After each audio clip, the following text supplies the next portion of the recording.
3, 2, 1. Welcome to the Lightforge. This is Adwigta. This is Merps. Hope you guys are having a great time in the arenas. And today we have a special guest with us, Infinite Arena player and the jerk who broke my record, Dreads. Welcome, Dreads. Good to be here, everybody. Hey, everybody. Nice having you, man. So, as you guys probably know already, because we've said this, but if you don't know, Dreads is currently the #1 arena player in North America. That's what I used to be, but I'm washed up now. So, you know, we have to get the, get the actual best player here to talk to you guys. So that's what Dreads is here for. But before we talk about that too much, I was hoping we could talk about what we're playing right now, which is dual arenas. So how are you liking the format? And if you let me just bring in what dual arenas is, because some people may have been living under a rock. Know. Some people may be living under a rock. It's only been around for 5 days, if you can believe it. That's how long we've had dual arenas for. It's a Halloween event Blizzard did, and it's currently on. It's been here since Tuesday, and you basically get to pick a class and then a hero power, and then Blizzard mixes all the class cards together, and you get to draft like as a double class. And it's only going to be around for Halloween. It will end not this Tuesday that's coming up, but the Tuesday after that, and it'll be gone probably not forever, but at least for a while. So that's what arena is right now, and that's what we mean by dual class arenas. And just a shameless self-promotion, if you want a tier list for the dual arenas, our tier list now has all 82 or 72 or however number of classes there are. It's all up on the website. You just click your first class, then your second class, and the algorithm automatically rearranges everything in a way that it works for that hero power with that class. Yeah. Okay, now back to your question, Merps. All right. No, look, let's just talk about these dual arenas. They kind of just, I wouldn't say snuck up on us, but we had very sort of limited amount of time before they implemented it, right? And it's been out.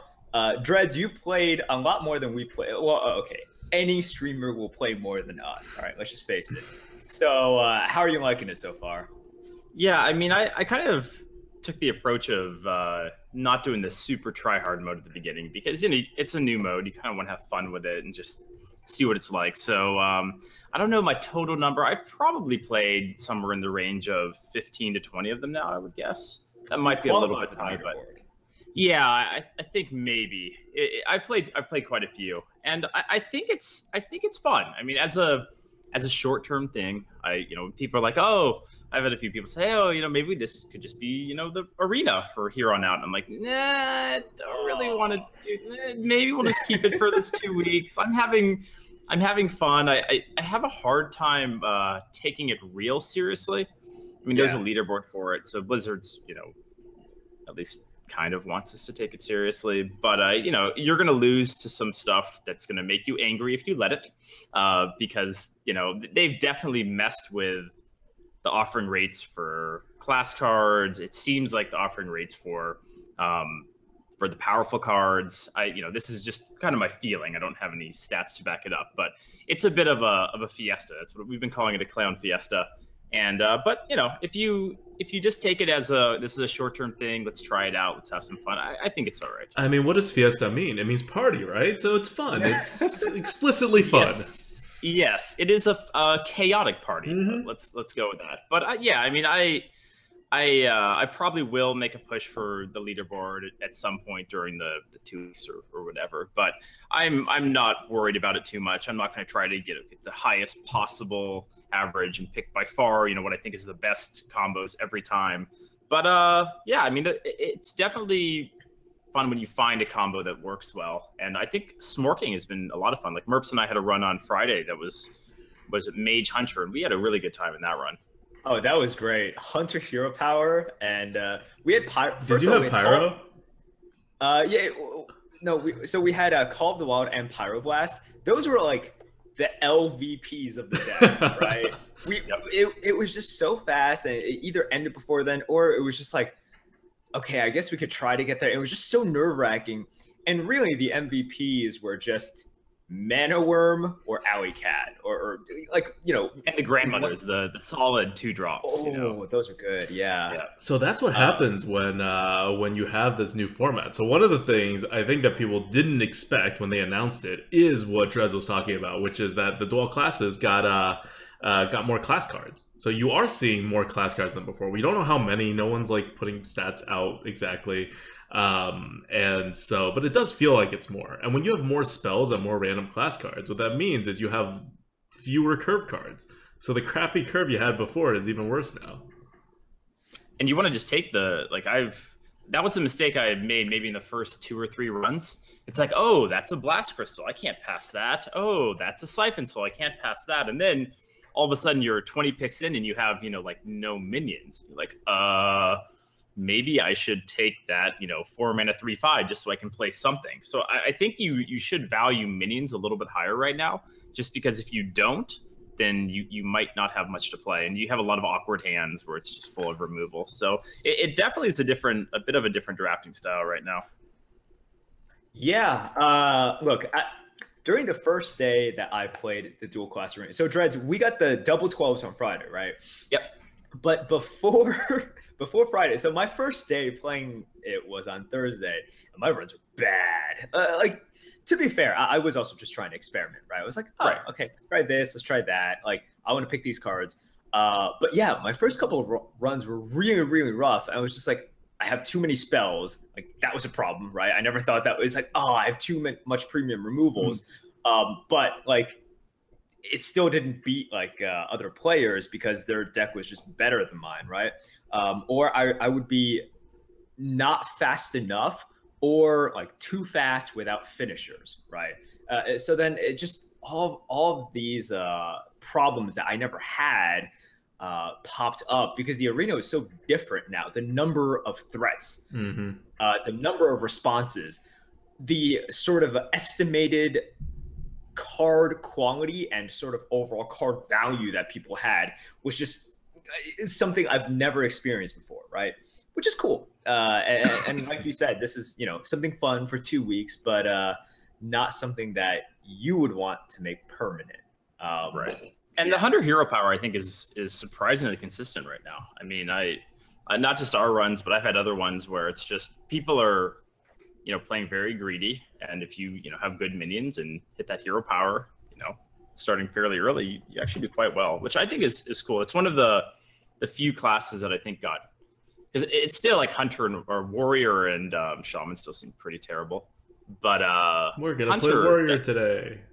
But good luck. Good luck. but Hunter definitely got better in this format, which is fun.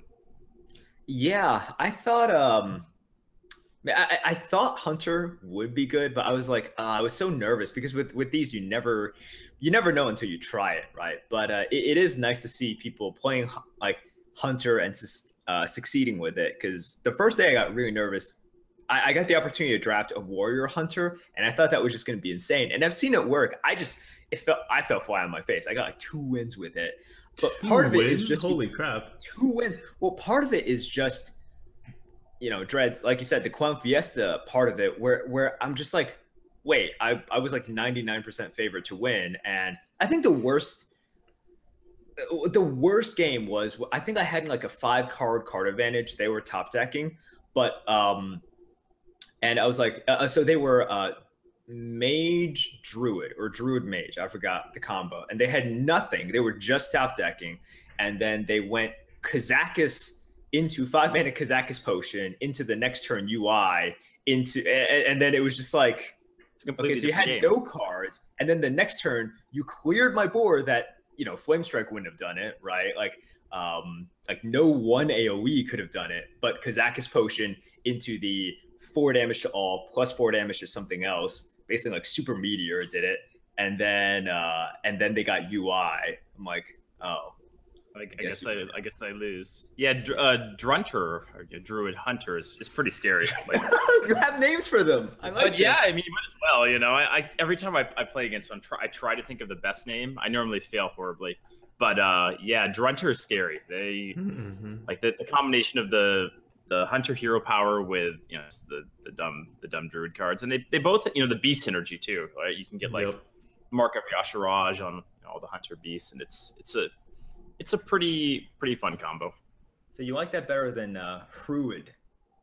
Druid? Well, no, Druid would have the Druid hero power. It's a totally different animal. It's the order. Yeah. The order matters. I get it. I get it. No. That's silly me. That's my bad. This is why I couldn't get number 1. Get with the But ordering Merps, come on. Look, you and I, we're not about that. Okay, as you can see from our plays. But I want to talk about something that you brought up, which is I've seen a lot of posts that people are just like, man, this is the most fun I've had in the arena for a long time. I just got my first 12 wins, or it's like, man, I haven't been doing great, but it's so much fun. I want to make this permanent, and you seem to be against this idea. Yeah, I mean, I think there's a couple things that go into why I'm against that idea. One, like, if you did it, you probably have 2 modes, and the arena community is already so small. I don't think you want to have 2 permanent modes, and to divide the community, and it just doesn't make sense. And secondly, it's maybe it's just, I don't know, maybe it's just my preference, but I don't really view it as a very competitive mode. Like, it's, and when you see those posts, we saw the same thing during the Frost Festival, where it's like, oh, this was my first 12 ever, and it's like, yeah, well, you're also playing against a lot of newer players, and one free win, et cetera, et cetera. So I mean, good for people that that got their first 12. That's a great feeling. So I'm happy for them, but I'm surprised. I am a bit surprised by how much people love it. It might just be that the arena meta gets stale, and we have a meta for a couple of months, and it's like, this is a breath of fresh air. You have to think about new things, etc. But yeah, I was a little surprised, because and people that I respect and that play a lot of arena, going, this is the most fun I've had, and I hope it kind of, I don't know if they've all said that they hope it stays this way, but yeah, a really positive positive review. There have also been people on the other side. I mean, I don't want to, hasn't all been positive. There have also been people who I hate this. How do I play around this? How do I, don't play around this. That's the beauty of it. Kind of the thing, right? Like, crazy stuff's going to happen, and you go, I wasn't going to win that game. And that's hard to do, especially if you're competitive. But I think that's really the best way to handle it. Like, that guy just, went Frosted Jaina into UI. I guess we just have a chance, right? And that kind of stuff, or 2 DKs. They go from 1 DK to another one, and then, it's crazy. And that's what Blizzard wanted. And I know this is not going to be the last time they do this. I talked very briefly with Ixar at the Hearthstone, but the Blizzard party at TwitchCon, and it seems like they're going to be doing modes like this intermittently. So I don't think this will be the last time. I'm not sure, what the different modes will be, but they are definitely pushing towards arena as kind of more of a fun, wonky mode, for better or worse. So yeah, there's some disappointment in your voice when you say that. I don't know. I'm curious to think what you think about this. Like, I think we're both okay with this being like a 2-week event, right? We talked about this. It's probably the best 2-week event they've ever done for anything. This is up there. I don't think they've had a brawl that was better than this in terms of how well it was received. Yeah, but so basically, look, let's say Blizzard says every 3 months or so, we're going to do a 2-week event in which we change it up, do something wacky, right? Like, for the next, in another 3 months, for 2 weeks, we're bringing back, it's just wild. Like, every expansion is go, right? And then after that, they're saying, now we're changing the deck size to 60 cards, right? Instead of 30 cards. And you don't get to pare it down. You just have a 60 card deck. What would you think about this?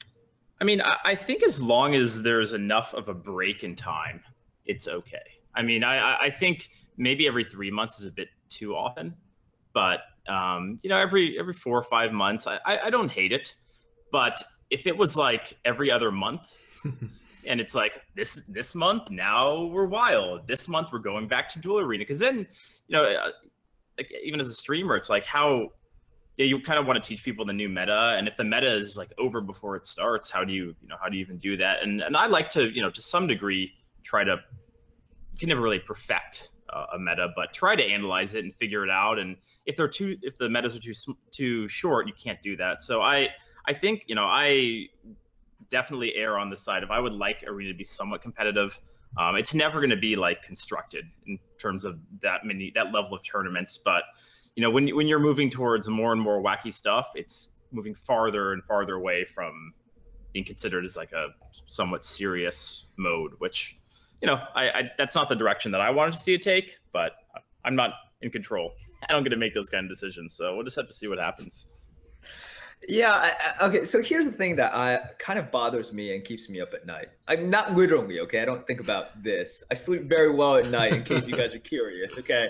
But it's like, okay, you have Constructed, and we know what Constructed is about, sort of. You know, they've sort of established with tournaments and with that support system. It's like, okay, this is what you should be striving for. This is what Constructed is.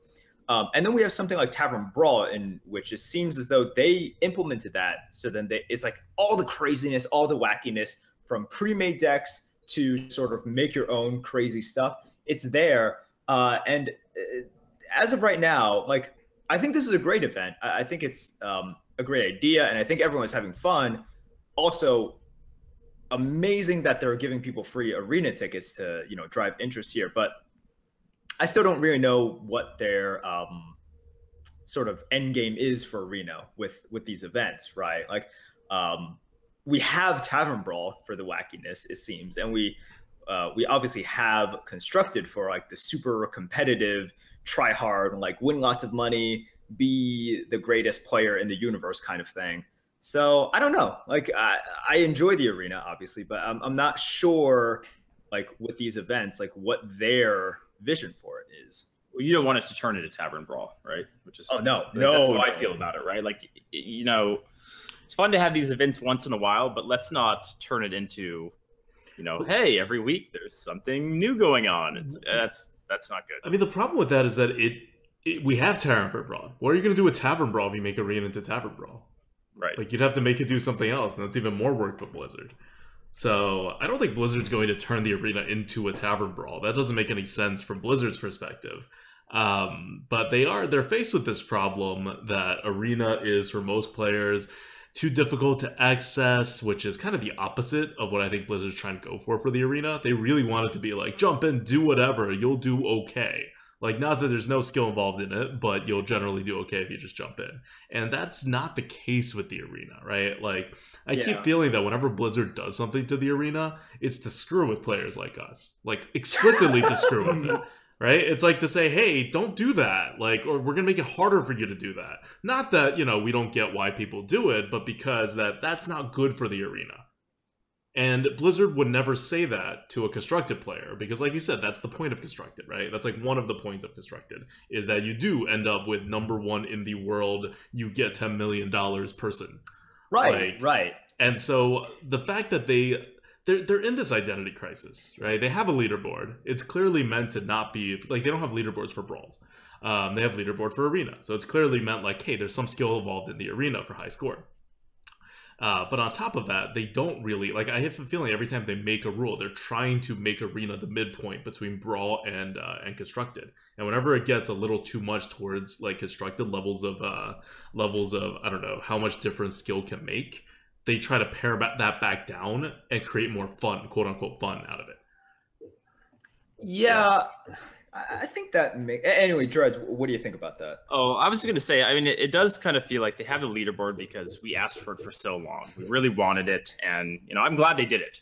But, you know, even for me, when I got the really high average, I was like trying to poke different people like, hey, you know, what are my chances of getting a little shout out here from Blizzard? You know, I had a really good month. Maybe, you know, maybe I'll be #1. And then I was #1, and then I was like, hey, poked a few more. Hey, what are the chances? I saw you poking on Twitter. I saw that. Yeah, I was like poking here and there, and it was like silence. And I mean, I get it, right? Like, who am I in the grand scheme of things? But, you know, it would be nice if they kind of did a little bit more for the leaderboard, like, rather than just releasing it. You know, maybe have they could even do their own short write-up or something. I mean, I don't think it's realistic to think they're going to be giving us money, I mean, or anything like that. But I feel like they could do a little bit more for it.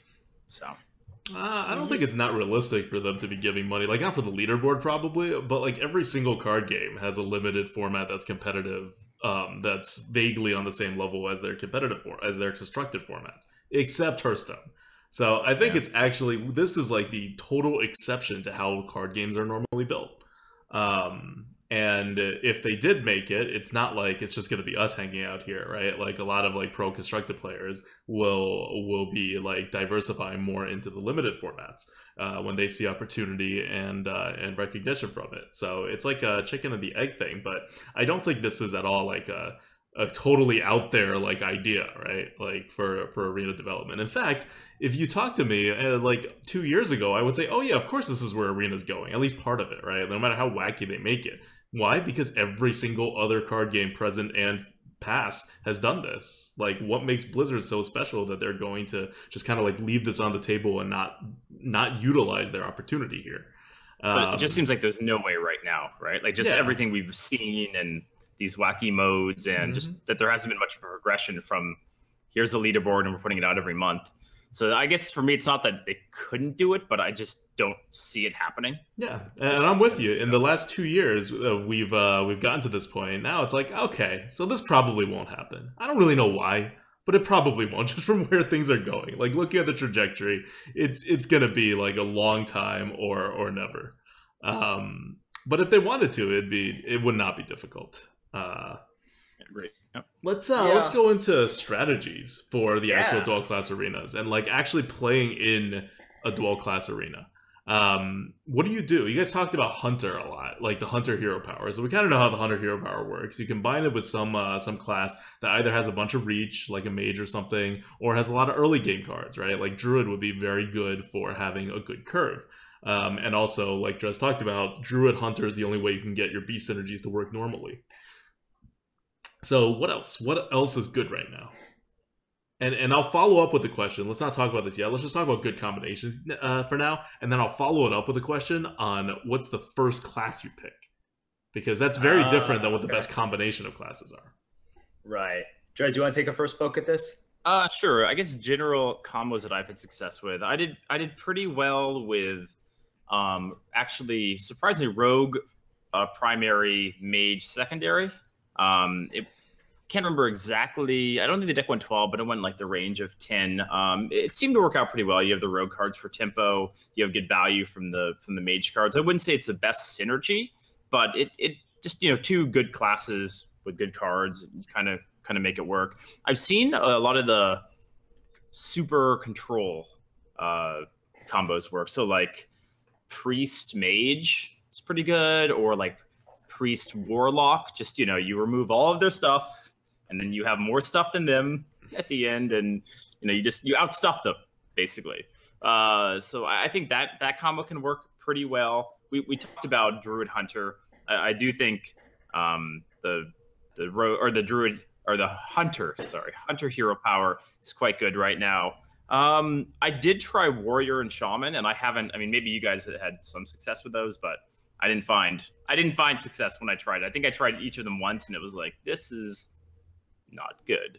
So yeah, I mean, we talked about the Shaman previously, and I think we both reached the same conclusion that Shaman was just not good as either the first class or the second class, partly because Shaman is a class that synergizes with itself the most, right? Like a lot of class cards are totem based, or they're overload based, or it's just Shaman is a class that like really relies on sort of self synergy, and when you dilute it with another class, it takes away from the power of the Shaman. So I mean, more than that, the thing with Shaman is, well, you obviously can't take him as the first class. That's an awful pick for the first class. Why? Because Shaman is the only class left in the game now, basically.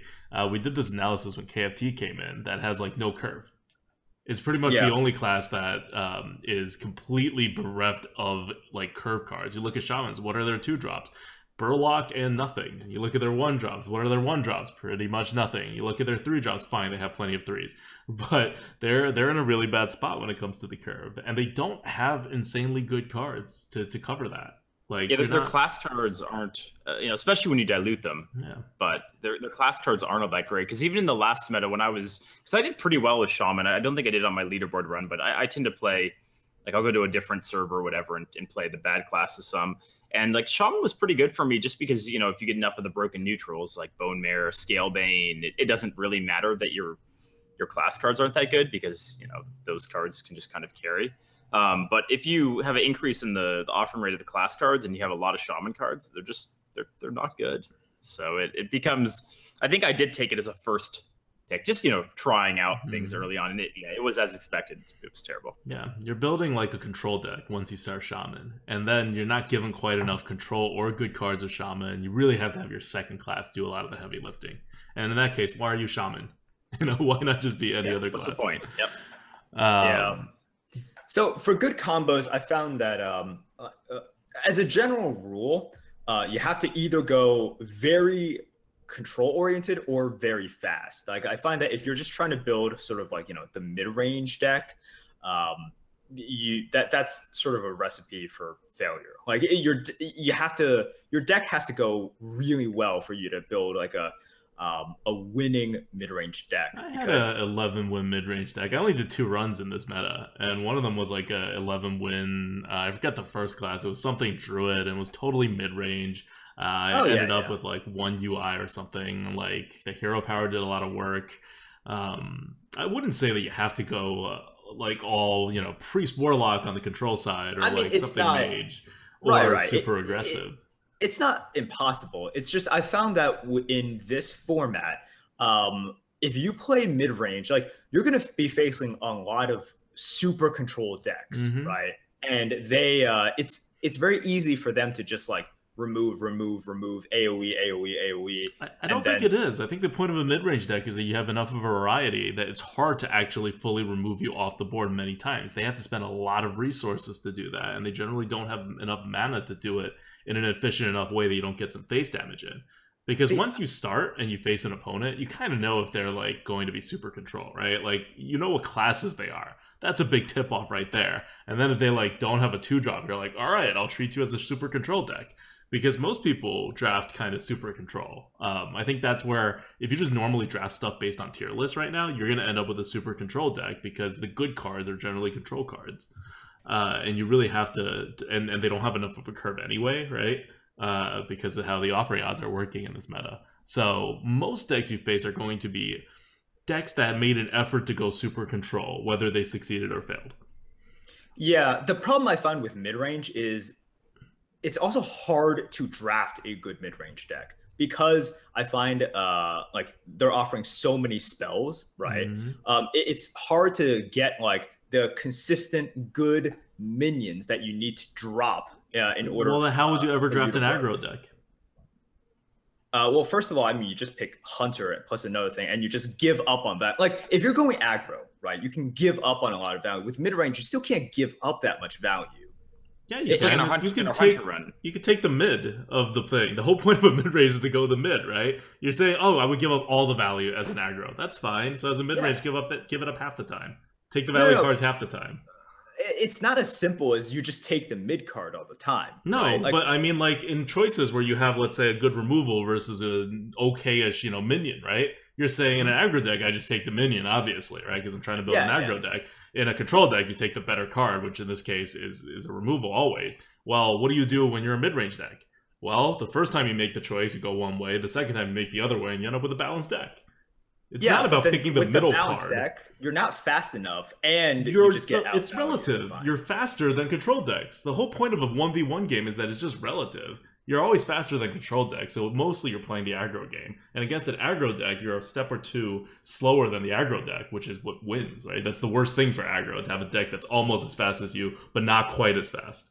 Yeah, I mean, I think the problem with the mid-range right now, and kind of what Merps is just trying to say, is it's very easy to, like, if you're not mid-rangey enough and you're kind of going a little bit more towards control, you're going to run into, you can run into bad players with a very control deck and you'll lose to them just because they have enough of the stuff, if you're not quite fast enough. If someone has, you know, a slightly better mid-range, you're definitely going to lose. It's much easier to be I think to craft a all control or an all aggro, because I mean I have early on when I was just kind of picking cards and like, okay, yeah, that's a good card, we'll take that. Oh yeah, let's, you know, and didn't really have a direction. I also had some pretty bad runs. I think you do really have to have a direction, and it's hard. I think it is a little bit harder to say, okay, I'm going to go mid range, because if you take like what Murph said, Hunter, Druid, those kind of things, you're going to be aggressive.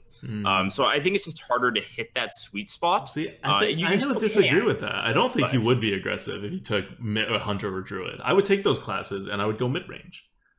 Because you would take those classes and you would have the ability to go aggressive and you'd move towards aggressive as much as you could. But because of the way these offering odds are working, you're going to get a lot of like, you know, times in which you have absurd value drops that you would have to take to go aggressive. And that's when you have to make a decision of whether you can pursue the aggression or if you can still go back to the mid-range. And that also gets rid of, you know, what you're fearing, which is, I agree, if you are a late mid-range deck, that's a really bad position to be in right now in this meta. Because that's when the control decks destroy you, and you are not quite fast enough to actually beat aggro decks. So you're only beating like other mid-range decks. Well, in other metas, it might have been like you could get, you know, 7 or 8 with this kind of late mid range. Right now, it's like you take that in, you could go 0-3. Yeah, it could happen. Yeah, like late mid range isn't bad in normal metas because there's not that much control in the normal meta. Control usually relies on value, and there's usually not like a ton of value floating around in metas. Right, but you see the issue with this, right? If you're saying that late mid range has a problem, that means you have to draft a very specific, like a narrower range of mid range. Which you just push your. Let's say you're trying to draft. Well, okay. First of all, trying to draft mid range is a weird way of saying it. You end up with a mid range deck. You don't like try to draft anything. Like you try to draft towards the poles. Otherwise, you don't do anything. You end up with some kind of mid range deck. And in this meta, if you don't do anything, you end up with a late mid range deck, which is the worst position to be in. So what I mean by like you're trying to draft a mid-range deck is you're trying to push it forward, right? You got to take more curve cards than, you know, a tier list would normally tell you to, but you don't like drop your value cards altogether. And so instead, you can handle both sides. You can handle the aggro decks. You can handle the control decks. Your weakness is to like actually well-built like late mid-range decks, and that's fine because like we said before, late mid-range decks are kind of crappy right now. Yeah. Agree. Yep. Agree. All right. So we should get to the second part of your question, which is first class to take, right? First class to take. I think, there are 2 classes in which I think is just super duper safe for you to take first class. And I think those would be Druid and Priest. I don't think you can really go wrong by picking those. I might put Mage in there, but I think Mage is sort of a tier below. I think picking Rogue is okay, but picking Rogue is second to get. So what's so good about Druid and Priest? I think Druid is number 1 just because its cards are so freaking good, and you can still lean any direction, right? Druid Hunter, you have like good synergy there, right? Beast synergy in both classes, and you can go aggressive. And Druid just has tons of taunts and flexibility, right? But doesn't, like, one of the weaknesses for Druid was always sort of lack of insane value before they had UI, right? So now they have some of those cards, and you can pair it with sort of like a Priest hero power plus the Priest cards, or a Warlock hero power and the Warlock Does that cards. Work? Druid with Priest hero power? I got 12 with it, yeah. And you can definitely see, because a lot of the Priest also has like big like Crypt Lord with heal is just stupid. But it's yeah, Dreads, we got 12 with the triple Crypt Lord with the Priest hero power, right? Yep. And that was dumb if you can heal Crypt Lords. You just keep it alive forever. And I found that, like, if you just pick Druid first, I'm just like, what does this not pair with? I'm like, kind of, well, okay, Warrior or Shaman, but, you know, those are, yeah. I think when you're comparing Priest to Mage, it just feels like with Priest you're more likely to get the really powerful spells, like Free from Amber. I don't know if it's just the pool right now of Mage cards that are Mage spells has been diluted quite a bit. So you know you could get Glacial Mysteries or whatever that horrible card is offered. You know, if you hit all the Firelands portals, then you're golden, right? Of course, and those are everywhere right now. Yeah. But with Priest and Druid, it's like the spreading plagues, the UI, and again, we don't, which is a little frustrating. We don't know exactly what they did to the offering rates during this event, but it does seem like if you pick Druid or Priest first, you're going to get enough of those really broken cards that, assuming you get a decent hero power as your second, you're gonna be in good shape. Yeah. Yeah. So I think we're in agreement with like the first classes. Yep. You just go for the powerful cards. That's why I'm surprised you even put Mage like in the second tier. Like if you do, like we have a tier list that actually like objectively ranks like what we think objectively, because we're using just the numbers that these cards give, and then they get adjusted by class based on hero power and card pool. But when you put all these things in a neutral class, the offering rates that Blizzard says is offered in a normal KFT meta, which to my understanding has not happened yet. But in that hypothetical scenario, which is the baseline of these dual class arenas before you add the extra class cards, Mage is like at the bottom. It has like the least value of its cards. It not only has all these bad cards that Dreads is talking about, but their good cards are not that many. Like, they used to be that Mages had a couple of really good cards, and then, a bunch of, like, really bad cards. And then they stopped adding really good cards for Mages for a while. So Mages now have, like, I don't know, like, Meteor as one of the new really good cards. Glyph, like, both epics, both seen more rare. And then a bunch of the old stuff that don't have these offering rate bonuses. Whereas something like Druid just is keeping up with Mage and actually outpacing it in good cards while having way fewer bad cards. So Mage is actually, like, I don't see Mage as a good first class to pick at all. And on top of all that, you're also taking the hero power out of the pool, right? Which is something you have to think about. And Mage hero power is one of the better hero powers. Oh, see, this is where I was going to say, and Dreads, I want your opinion on this because maybe I'm just flat out wrong. I found that the Mage hero power very underwhelming. Like, very underwhelming here. I don't know how many times I've drafted Mage second. Like, I had the one where it was Rogue first, Mage second, and the hero power, it didn't like stand out to me as being bad. Like, I don't really have a strong opinion of it, but it definitely, I don't remember it. Yeah, I don't really have a good feeling for that. Maybe I just haven't played with it enough. But when my opponents have been Mage, it does feel like, because there's so much crazy stuff happening, yeah, like the ping doesn't really do as much as it might have, and you tend to be dropping a bunch of stuff rather than maybe even using your hero power a lot of the time. So I don't know if it's a bad choice right now, but maybe it's not, as good as it normally is in a normal meta.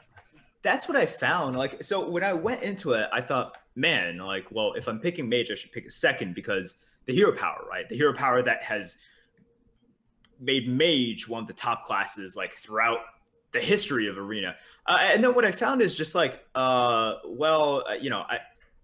hero power just doesn't do enough. Like, with the Rogue hero power is the double ping, and it synergizes with, like, Envenom weapon, deadly poison, all of that stuff. It's a weapon, right? The Mage anti-synergizes with any weapon. No. Like, sorry, Rogue itself has, like, those weapon buffs, right? Well, obviously, if you're pairing it with, like, a paladin or a warrior, then it has anti-synergy because of that. But typically, if it's just Rogue plus something else, then more than half of the classes are weapons classes. Sure. But also, I was going to say, like, you don't pair Rogue with those. Right. That's another strategy. Yeah, I think my Warrior run was Warrior first, Rogue second, and I was like, maybe I can get tempo from the weapon, and it became really awkward. Yeah. Like, 2 games in, I was like, yeah, this doesn't work. I'm not doing this again.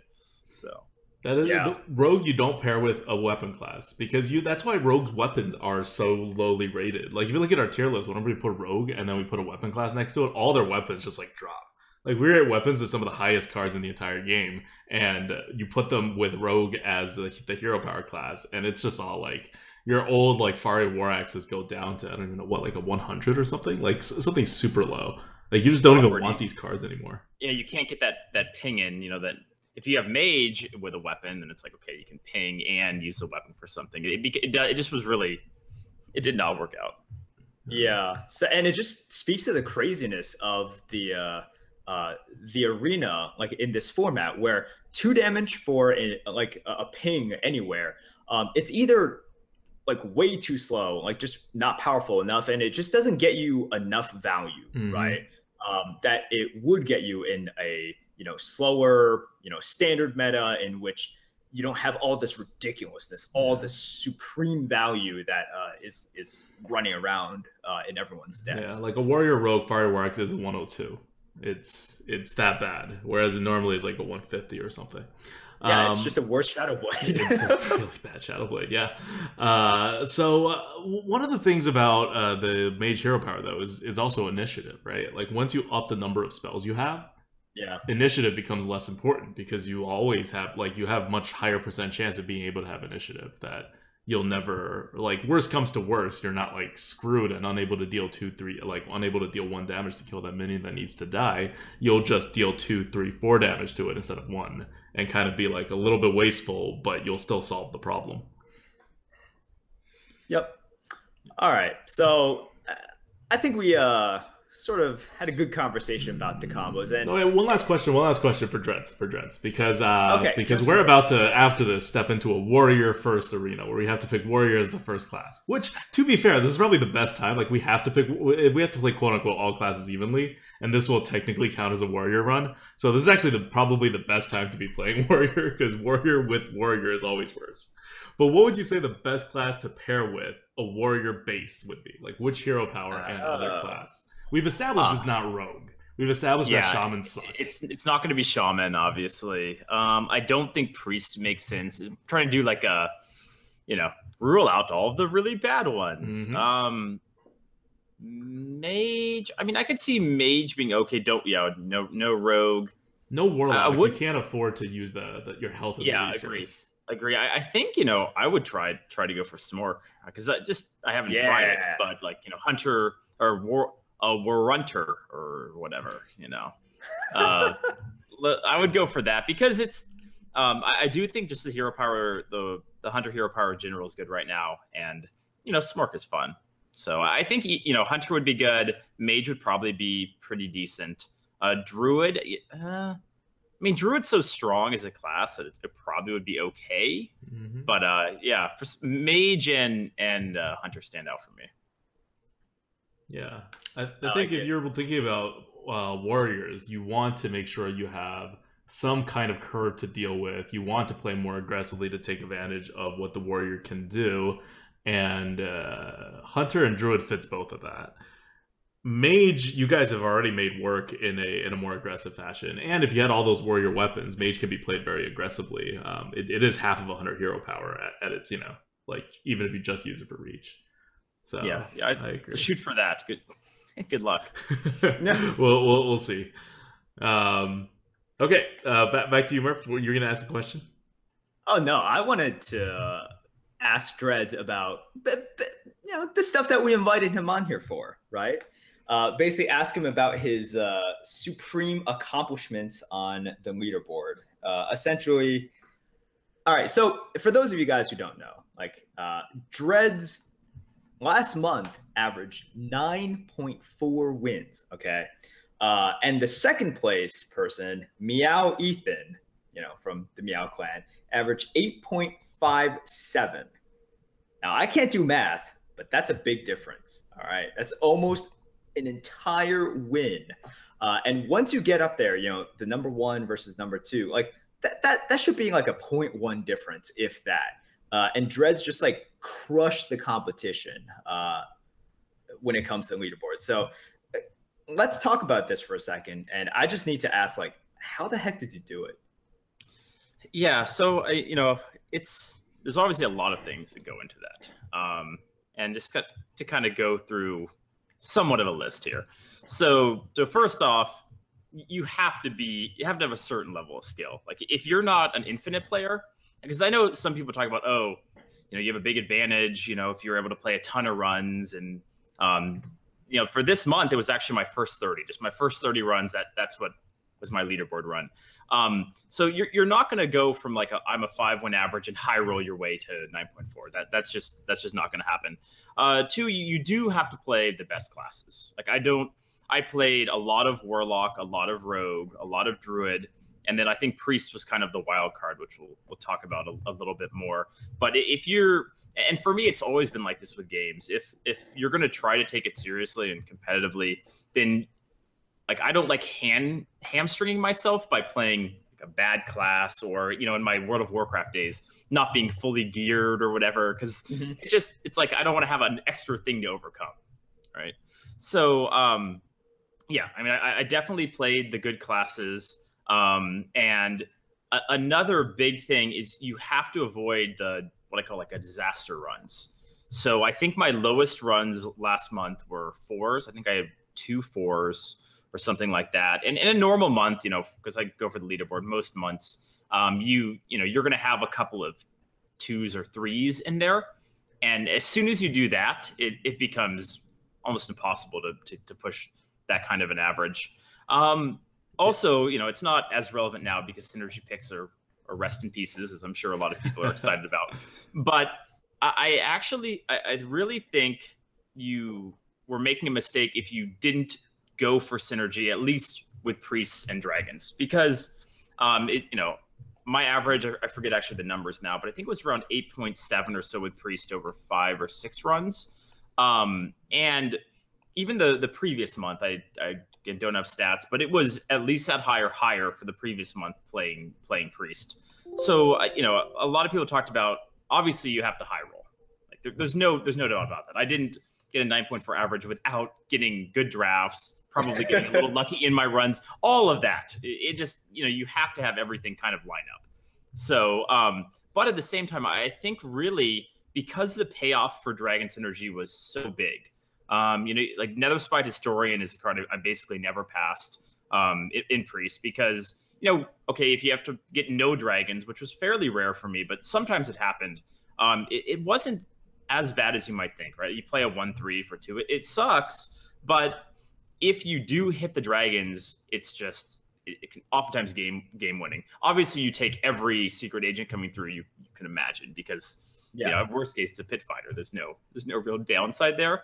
Bookworms are kind of like I took them sometimes, but they weren't as big of a priority just because the downside of that hitting is a little bit more. You're playing a pretty understated minion late in the game. If you get it early, it just kind of sits there. But once you have a few dragons, you just take all of the dragons. Oh, give me all of them. So I think it was a lot of things. You have to be consistent. No bad runs. You have to high roll. You have to play well. Obviously, I mean, even if you're high rolling, if you make a ton of mistakes, I make mistakes. It's what? Perfect. I know, it's crazy. It's crazy. You're not allowed to make mistakes and get 9.4. Don't lie. Don't lie to us. Don't give us false hope. I may have missed lethal once or 25 times in my life. I'm not obviously perfect or anything, and I don't think I'm a drastically better player right now than a month ago. Also, one other thing that I missed, I think metas do change a little bit, and like in the current meta, or not the current Clown Fiesta, the previous meta, you were most of the time you'd want to clear the board just because, especially in the late turns, because Bone Marrow is just so punishing. And I think in general, my style, and something that I've actually corrected a bit to improve as a player would be to just clear the board no matter what. You feel safe when the board's clear. You're like, he can't do as many things to me. But right now, with Bone Marrow being just such a devastating punish, most of the time you'd want to clear the board. So I think the combination of that playing into my style and all of those other things, made it happen. It was a lot of fun. It was a lot of fun to play. I think people enjoyed watching it. So, who knows if we'll ever have a streak like that again. And I'm pretty sure in this event, you're going to have multiple people with over a 10 average because it's such a short time period. And, it's also a little bit of a new.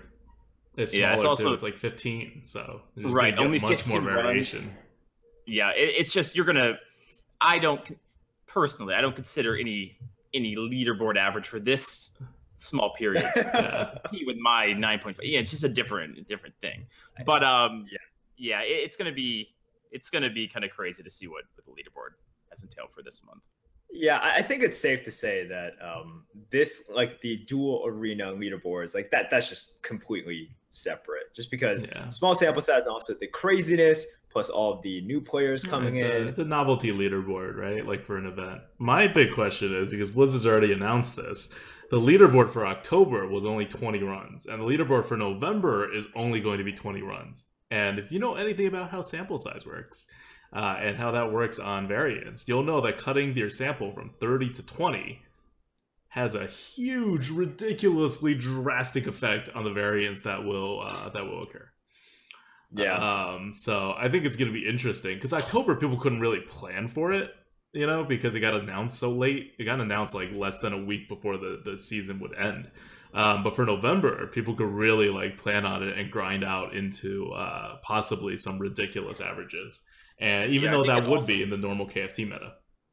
Yeah, I think it loses a little bit of its legitimacy for those 2 months too. Like these next 3 leaderboards, I think, are a little suspect because there's a huge difference between 20 and 30 runs. Like it's just much easier to high roll for that period, and you know, it still matters and all of that. But I guess I just don't. I think you're going to be seeing some crazy stuff. Yeah, I remember. So during my 30 runs, my first 20 runs, I was at 9.7. So it was higher than what I ended up with. Like my last 10 runs brought me down, right? And I remember when we tracked like a year ago, there was a span in which in 20, I think it was in 21 runs, 12 of them were 12 wins or something. Yeah, and then I had like a lot of 9s, quite a few 10s, and then like, you know, 1 or 2 stinkers. But it was absolutely insane. And I think in like those 21 or 22 runs, I was averaging like 10.3, 10.4 or something. Absolutely insane. And it just goes to show, you know, it's when you go down in sample size, you're setting yourself up for a crazy run. Also, you know, it incentivizes people to really go for it, right? Like really try to high roll, really go for, you know, we don't have synergy picks anymore, but really try to draft towards synergies. And then all you need is like a good, you know, 7-8 run start. And then you're like, oh, I just need 12 more runs after that to high roll instead of 22 more runs. And it makes a huge difference. And I think it's why I think 30 is a pretty good number. I know, you know, for someone who who's a very casual player, doesn't have time to, you know, play that many. So they go, oh, maybe we could do 15 or 20. But I think the average of 1 run a day, it in response for, you know, or in return of not having so much variance, I think it makes sense. You know, you're never going to please everyone with the number of runs you do. But I hope that they kind of stick to that 30 being a number. And I think they are going to. It's just, well, it depends on how many events they have and stuff like that. But yeah, because once you get down to 20 and 15, it loses a bit of legitimacy, I think. Yeah. Oh, well, I mean, well, I mean, they're in a tough spot, right? Because once you have the event's going to last until the 7th. You're 1 week down. So they are more or less for the month of November doing like 1 run a day. It's just they have less days in their quote-unquote leaderboard season. Yeah, I think it was a good way that they did it here. I just, for the future, I hope that they stick with the 30 for a month. Yeah. Got it. Anyways, Dreads, we always have people sort of asking stuff like this. It's just like for them, you know, they want to make a serious leaderboard push, right? And you've given some good advice, but for like any other tips, any other specific things that they should keep in mind if they're trying to gun for like a top 50 spot, top 10 spot, maybe even your number 1 spot? Yeah, I think you have to have a good start. That's something that people might not realize. And some of that might, you know, so you might need to commit to being able to play 40 runs. Because you know, you really want to start strong, and then, you know, like, okay, I have this good stretch. Now we're going to do 30 from here. So I think a good start is important. I think like for me, you know, it depends on the person. Like Hafu, for example, plays for like 10, 12 hours and plays pretty well during that period. I can't do that. Maybe it's because I'm old, washed up. But after about like 5 hours, 6 hours of Hearthstone, my brain just doesn't work as well as it did at the beginning. So for me personally, what I did and what I've just kind of has become my routine on stream is I do like 2 to 3, normally at least 2, let's say an average of 2 try-hard runs a day.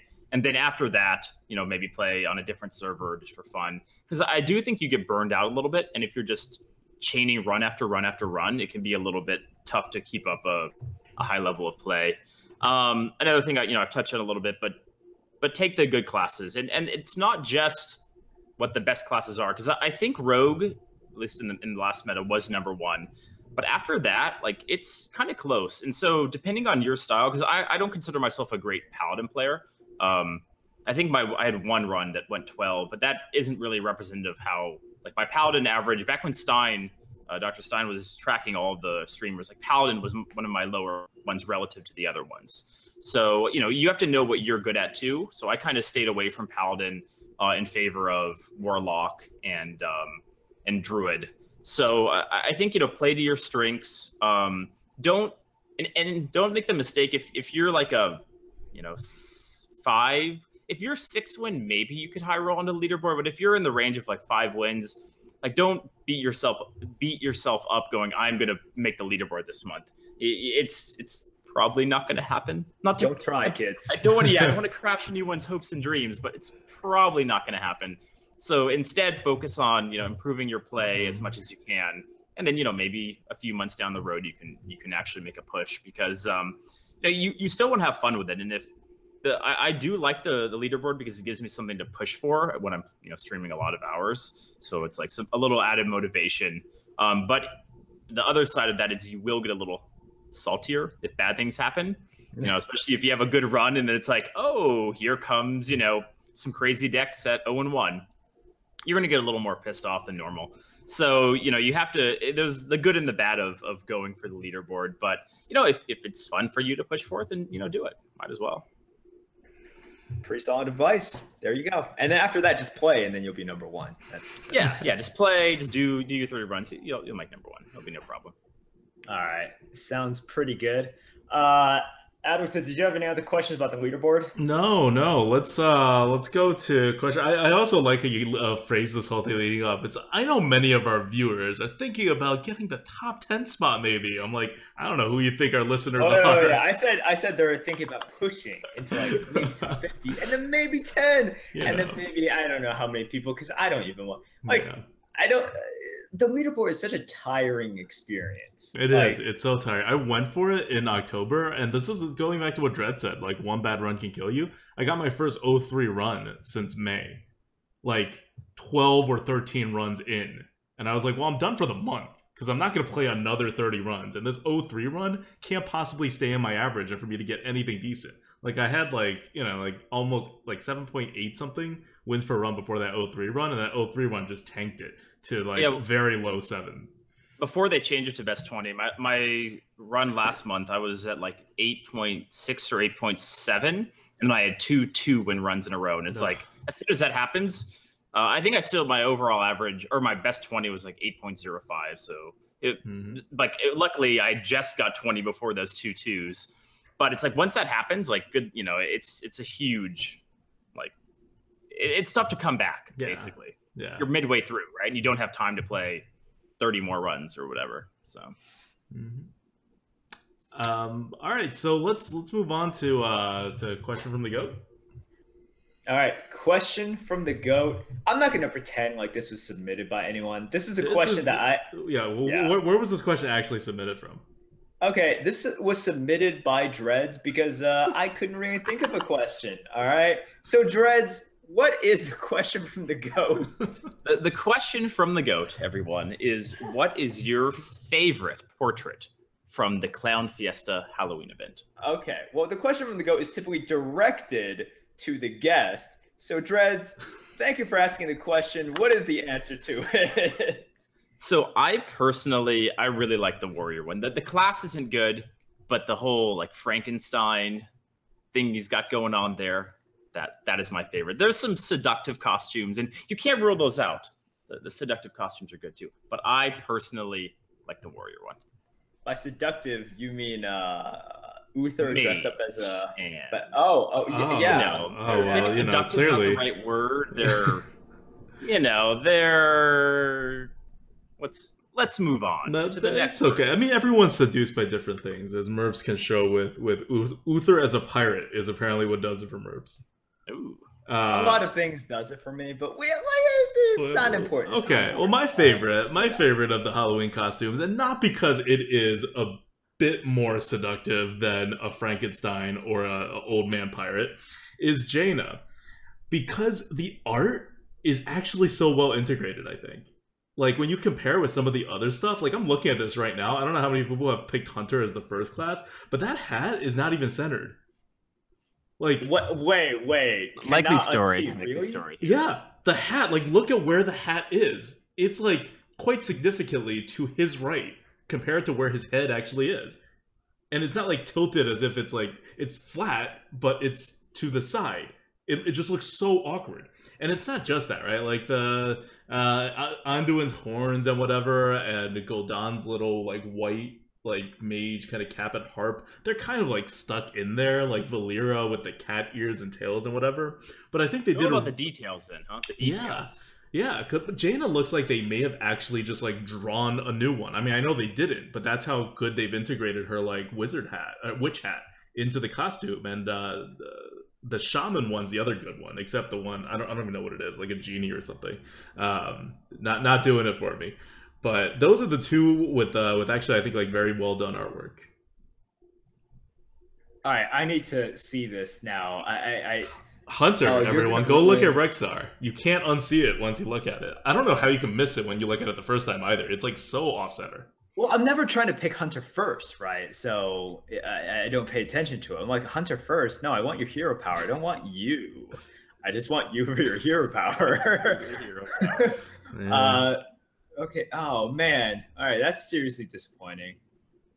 All right. You know what? I'm not even going to pay attention to it because it's one of those things that when I see it, it's going to bother me. So I'm just, no, it's cool. It's cool. Anyways, Dreads, thank you for volunteering the question from the GOAT and answering question from the GOAT. Anytime. Question from the GOAT is brought to you by our patrons and Dreads.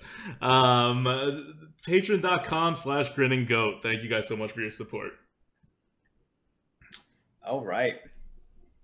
So, two more things. One that we haven't put on the agenda, but I just realized that. I don't know why it's not on the agenda. And we'll go to that after this. But let's do Card Good Bad first. This one is once again picked by Dreads, but this is normal. Our guests normally do pick the Card Good Bad because it's a card that you want to talk about. And this isn't us being lazy. Mhm. This is just standard. Us normal being lazy. normal Like, laziness. just normal laziness, not extra. Yeah, not All the right. enhanced laziness. And Dreads, you picked Bright-Eyed Scout, which I think is a very interesting card. We rated it at a 110, which is like just a tiny bit below, but generally around the average card you'll have in your deck.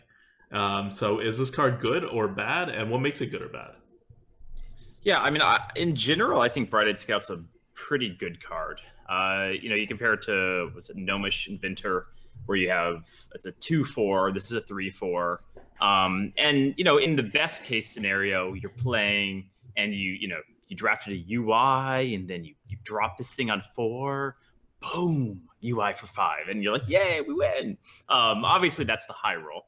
But, even in the worst case scenario where you pull, I don't even want to say worst case, but you pull a 1-drop and it's expensive now. Everyone's like, I have a 5-mana Argent Squire. And it's like, but if you didn't have a 5-mana Argent Squire, you would have top decked it in the late game. And then you would have had a 1-mana Argent Squire, but it wouldn't have been much different. So it's one of those cards where it feels bad in certain situations when it probably shouldn't feel as bad as it does. So I rate that card pretty highly. And card draw is pretty important. So, I would say most of the time it's a good card. Obviously, it's a bit understated on 4. So if you're dropping that and your opponent's dropping the good old Keening Banshee, you're going to have a bit of a problem. But yeah, overall, I think it's a pretty solid card. Yeah, I agree. It's one of those cards that I think when I take it, I never sort of blindly take it, right? A card like Keening Banshee, just for almost any deck, I'm like, oh, okay, Keening Banshee fits this deck because Keening Banshee is an insane card. For something like Bright-Eyed Scout, I will look at the deck and then I will need to do that evaluation, right? It's like, well, how good is it? How much do I need the stats on for? How many cards do I have that would benefit from Bright-Eyed Scout? How much do I need to draw? So it's one of those cards in which, I think the score is appropriate for where I view it, which is one of those cards that's like, I don't know. I have to see, right? I have to look at the deck. And if it's early on, I will rate it, just where it is on tier list, which is slightly above average.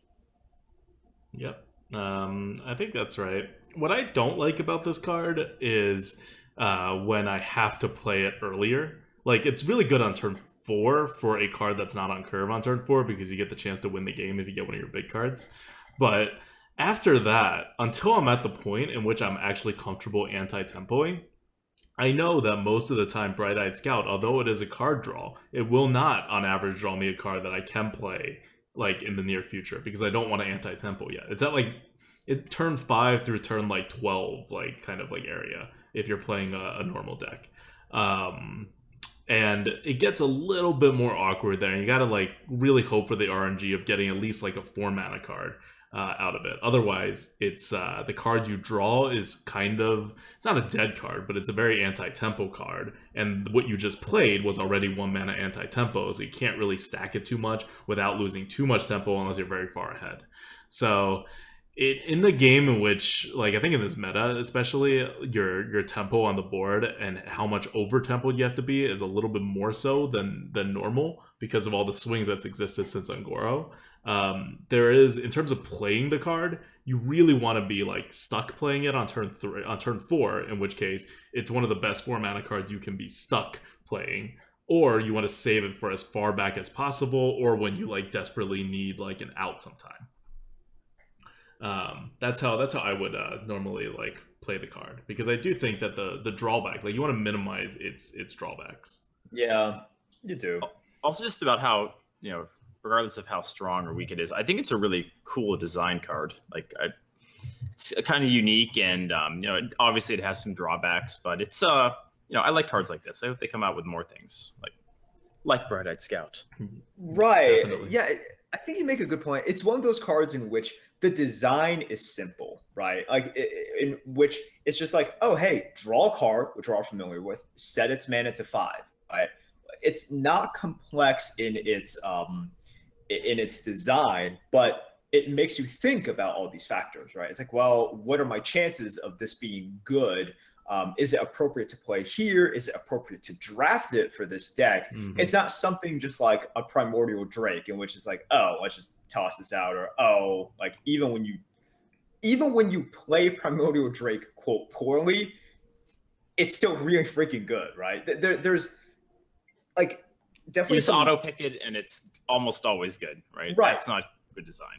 The cards that are auto pick and it sort of like auto play, it's like auto pick and auto play, like those are not the cards that we want to be, especially if they're neutral, pushing. Yeah, especially if they're neutral. But with neutral cards that have simple design, but make you think about when it's appropriate to draft it, when it's appropriate to play it. These are really cool cards, cool designs, and this is sort of what we should be pushing here. Yeah, I agree. Yep. All right, and now my bonus question for Dreads and for Merps, because you know what's happening in a couple days, like maybe a few days, definitely before the next Lightforge. It's I feel like this is a trick question. This is not a trick question. It's one of the most important days of the year for Hearthstone. I have no idea. It's called BlizzCon. Which I am not going to anymore. Me either. I'm not going this year. Yeah. See, so you're asking something that we are not a part of. All right. I've gone in past years. It's fun. It's just with going to TwitchCon, it was like it's a bit too much travel. Yeah. Well, you don't have to be at BlizzCon to know what happens at BlizzCon, and that's one of the beauties about what's happening there for Hearthstone, which is that every single year they have released they have revealed the next expansion, along with a little bit of information and a few cards. And in one memorable year, they have also released the release date, which was like 3 days following BlizzCon, for League of Explorers. So, what do you guys think about the next expansion? What do you think? What are you hoping for? And given that we will have 4 more months with all of the current card, like before the next big rotation, right? Where standard rotates. This will be the last expansion in there, and so it's the last one that plays with all these existing new sets that comes in. What kind of like mechanics or direction, or what are you looking for in this? You know, it's hard to guess what they're gonna do. I guess as far as an arena perspective, I do hope that they make. Now, I don't think all the classes have to be, you know, at 50% win rate. I think that's kind of tough to do and not necessarily what they should be shooting for. But it would be nice if the bad classes right now are a little bit better. So maybe Warrior can actually be somewhere near kind of top tier, or Shaman. I think that would be fun just to play that, because, you know, this meta was better for class parity, but still, yeah, I think it'd be fun to switch it up a little bit. As far as mechanics, man, I can't do the game design thing. Merps, you've got this, right? You've got the cool mechanics that are coming out. Spoilers, you know. Oh yeah. So my I've got tons of ideas. Okay, so what they should implement is Mattis Bomber, and then okay, so Mattis Bomber will be an epic card, and then I don't know, Mattis Insane Bomber, that'll be the legendary card. Okay, Mattis Bomber is obviously a 7/6, right? Yeah. And the Insane Bomber is like what, like 11/10? No, that's a 1/1. Oh, yeah, we're just throwing bombs here with that one. Okay, with a legendary, it's all about the bombs. Dreads, please don't steal these ideas. Okay, I miss Bomb Lobber. You need like an Omega Lobber or something where it drops like a 6 damage bomb or something. That card back. It was so strong, but you know, Omega Lobber. Yeah, you can't steal that name either. That's my name. Okay, no. Well, see, I haven't put a name on it, but the reason the 10 mana legendary bomber is a 1/1 is because not only does it have 10 random targets, each bomb deals 1 to 4 damage. Oh god! Yeah. You're really embracing this clown fiesta thing. I mean, look, I'm just. Oh, and then afterwards, no matter what happens, one player wins the game. It's just a 50-50. It's just so it's a lot of explosions, and then it's just a 50-50, which is regardless of which one's dead or how much life each one started with or what minions are on the board.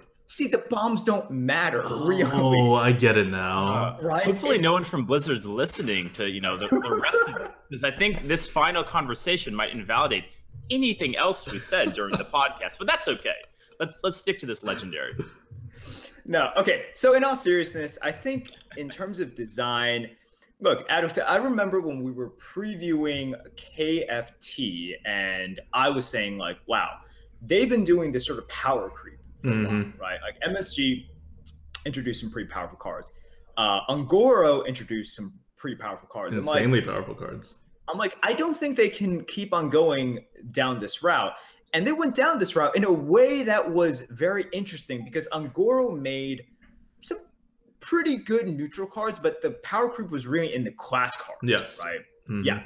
And then in KFT, they're just like, man, we're just gonna make power creep on the neutral cards, and certainly there are some very powerful class cards, but if you were to like look at where the power really shifted, it was in the Bone Mares, the Cobalt Scalebanes, that stuff, right?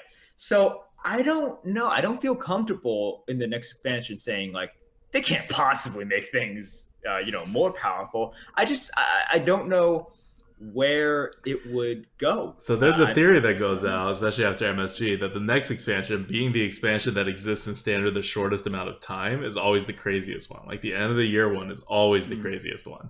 And so I don't know. I think maybe Ungoro and KFT were just the setup to the truly outrageous, so that if they just made this expansion when Ungoro came out, everyone would have been like, this is so stupid. But now we've gotten so used to Ungoro and KFT that we're like, this is only kind of stupid. We'll live with it.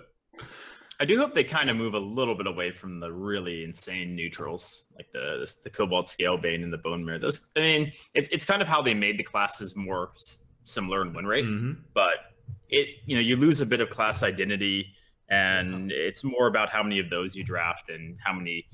I would say that a lot of the class cards are more interesting or a little more fun, or whatever you define as fun. But I hope they move a little bit more back towards making stronger class cards and not just these super overpowered neutrals. Yeah, it's look, I actually pulled this up because I wanted to take a look at it, and I was like, wait, what are the cards from Whispers of the Old Gods, right? Which and then I'm looking, I'm like, man, what are the good cards from here, whether it's neutral or if it's class cards? And for neutral cards, like Snail, Wasp. Oh, no, Whispers of the Old Gods. For Whispers of the Old Gods. God, I don't even remember that expansion. Yeah, because I'm trying to look at, what cards are leaving the meta? Well, not just leaving the meta, but like this is before the power creep really began. Right. And in terms of common cards, so here's what they've really, like, here were the, like, defining neutral cards, like Biofin Tidehunter, Yeah. Like, that was Twisted Worgen. Well, to be fair, that Old Gods, even as it was coming out, everyone was looking at it and we were like, this is like one of the worst expansions to come out. It has like Bog Creeper and like Bog Creeper, Nerubian Prophet. Right, Nerubian Prophet. Like, these are not like the biggest game changers. It was only a game changer because it had a theme of taunts going on. That was like the only notable thing about it for the arena.